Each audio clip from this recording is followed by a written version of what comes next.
out of the Israeli Prime Minister's office, which seems a tad confusing given what we were reporting earlier. But the Israeli Prime Minister's office now saying that Benjamin Netanyahu is not going to go to the peace summit in Sharm el-Sheikh. So let's just wait and see if that is further clarified. Perhaps he thinks he'd be arrested.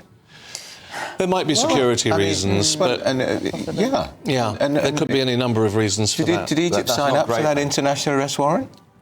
Well, yeah, I mean, it may be on advice of his security personnel, given the fact he wasn't going to be attending and suddenly is attending. Yes. Are they happy with the security arrangements? I'm not sure. That hopefully will come out in the minutes ahead, but that certainly seems to be confusing, given that President Trump effectively seems to have got the two together, both him and al-Sisi, the Egyptian president, got them on the phone. And then we got this news that Benjamin Netanyahu was going to travel to Egypt. But as you know, Mark, the actual deal, the actual peace deal is being signed by a much smaller number of countries, Turkey and Qatar, for example. These countries that are doing the theatre in Sharm el-Sheikh, Britain included, that is about theatre, I have to say. And maybe the security people have said that it's not safe enough, or maybe there are political reasons. But it isn't going to mean that the deal doesn't take place, because the actual deal is being signed with a very much smaller number of countries. Absolutely, and what's happening in Egypt with these other countries, a lot of the focus on that is actually after the deal, the process, providing that it gets on track and moves forward. It's about the role that they can play in the reconstruction of Gaza, really. Matthew, we've seen today that the government has committed £20 million to help with that rebuild. Not an enormous amount of money in the grand scheme of things, but an indication that Britain wants to be involved. We see a role for ourselves. Do you think there's any sense of regret within Labour circles of the stance that the Prime Minister has taken over the last 2 years, perhaps now wishing they'd been closer to Trump, closer to Israel? No, I think the weekend morning round sort of showed that actually, no, we've done the right thing. We've been involved from the start, and we're going to take a little bit of this sort of victory. I mean, we've only been in 14, 15 months as well. I think, Donald Trump, there's plenty to criticise him for. I think it's right to do so, particularly on domestic issues. But again, you have to give him the credit here. And I think, whatever the reason for Benjamin Netanyahu not going, and it may well be theatre, I agree, but how powerful would those pictures be that would be beamed across the world? So it's a huge shame. And I think, again, it says to me he's been dragged there. He doesn't want this. He's I think, at times prolonged this conflict for his own political gains, because if he isn't in office, he's got hundreds of corruption charges he's going to have to face. And I think people have now said this could have been done 6 months ago. This could have been, and that's a failure, not just of Trump at times being unobservant, but Joe Biden as well. We just need to go to Chris Hope, because we think we've got a statement from the Prime Minister. We've got a statement released moments ago by Sir Keir Starmer, the Prime Minister. He says this: he shares a deep feeling of relief as Ibn Netanyahu and other hostages are released today, but this is a stark reminder of the treatment that's been subject to at the hands of Hamas and the atrocities that shook the world 2 years ago. Having met his family, he says he knows that no one can truly understand the torture and agony they suffered for 2 drawn-out years. And my thoughts are with them. My thoughts are also with the family of Yossi Sharabai, who are still waiting for news. Keir Starmer carries on very briefly. I reiterate my thanks for the tireless diplomatic efforts of the United States, Egypt, Qatar and Turkey. It's now crucial that we work together to implement President Trump's peace plan for Gaza, and that will be my focus in Egypt today. Just finally, commitment to this plan from all parties will be essential to ending the war and building the foundations for a sustainable path to a long-term peace. The UK will continue to the crucial next stage of talks to ensure the implementation of the peace plan. So the focus in Egypt is Gaza. Maybe that's a reason why the Israeli PM won't want to go, maybe, because it's about Gaza and aid more than Israel too. Absolutely.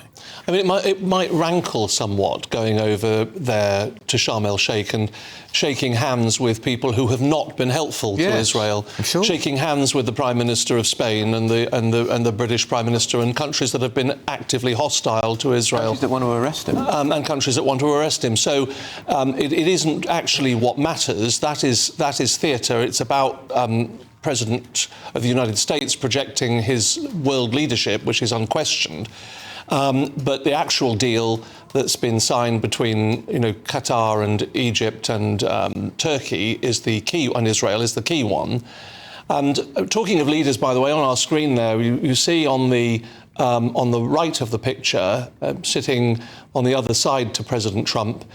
In the middle, I think, is the Speaker of the Israeli Parliament. But that's on the right is the President of Israel, Isaac Herzog, whose father was President of Israel in the 1980s, I think I'm right in saying. He comes from a political family. But in Israel, the President is a ceremonial position as head of state. All the power rests with the Prime Minister, as we know, which is why we never really hear about the President in the news cycle. Oddly, he had a meeting with Trump. With Starmer. He did. Ago. He came a few weeks ago and met the Prime Minister, and they had a productive meeting, I understand, and he.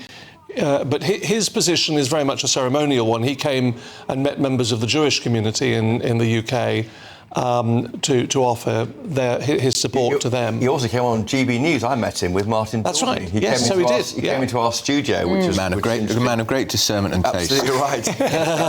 He had met them. I think he was at Oxford with Sir Keir Starmer. This was back in about a month ago. I mean, we met with Sir Keir Starmer shortly after the bombing. Just to give you the latest update from the Knesset, there is another standing ovation. We're not quite sure who it's for. They're a demonstrative parliament. Yes, they are. Perhaps Netanyahu. Perhaps this is why we ban clapping in the House of Commons. It takes so much time. It actually is a pretty good idea to do that because, once you start, you keep going. Well, and of course, the first time it happened was when Cameron, of all people, rose to his feet to clap Blair when he left the chamber for the first time. I'd forgotten that, Andrew. I'd forgotten that. Yes, he was there. I think the applause. Despite... And he made his backbenchers get up and join in, and they were not very happy about it. No.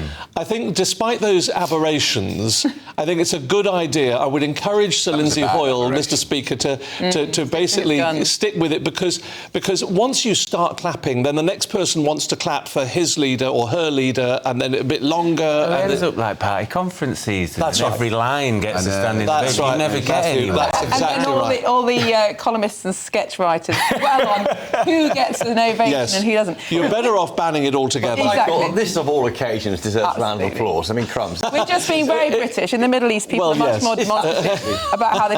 But it is a fascinating political system. And you were referring earlier, Michael, to their system of proportional representation, which allows, I think, a party to gain a seat in the Parliament once they receive just 2.5% of the vote, isn't it? Which means that any ragtag bunch of people can get together and end up with a seat in Parliament and therefore be key, perhaps, in forming a governing coalition or blocking a government coalition. And this is what's led to this extraordinary instability that's seen election after election after election. This is one of the things Matthew and I, we could agree on many things, but Matthew and I will agree on, I'm sure, because the mainstream political parties have supported our system, our simple plurality system, as it's called, the first past the post, because with proportional representation, it does tend to favour third parties or smaller parties. And if you take it to a real extreme, as the Israelis do in their system, you're sort of, on paper, it's looking extremely democratic. Even a really small number of votes will get you some representation. How could you complain about that? On the face of it, it looks really fair and really democratic, but what it actually does is creates many minor, tiny little parties with 3 or 4 MPs, and then they get disproportionate strength in a small parliament like the unicameral parliament in Israel, which has only 120 members.